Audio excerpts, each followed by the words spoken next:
సుచరిత్ర కలిగిన దేవుడా, ఇంతకాలం ఈ దేవుడు నాకు దొరకలేదే అని భక్తిలో బహు నిష్టగా బ్రతకటం ప్రారంభించింది.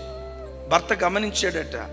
కావాలని వారి వారి కార్యక్రమాలు, నిర్దేవుళ్ళని ఆరాధించే కార్యక్రమాలు ఉంటాయి కదా, వాటి దగ్గర కూర్చోబెట్టి బలవంతంగా కార్యక్రమాలు చేయించేవాడట. అటు పేరు నేను చెప్పట్లా. ఒకరోజు ఏం చేసిందో తెలుసా?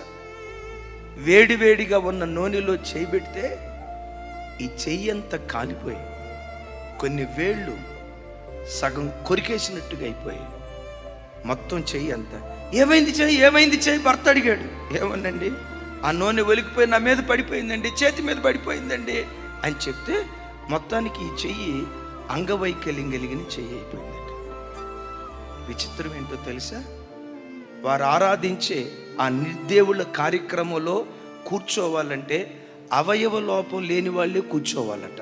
ఎప్పుడైతే ఈ చెయ్యి కాలిపోయిందో కొన్ని అవయవాలు, కొన్ని వేళ్ళు కుష్టి వ్యాధి వచ్చిన చేతిగా అయిపోయినాయో, ఆ రోజు నుండి ఈ కార్యక్రమానికి భర్త పిలవటం మానేశాడట.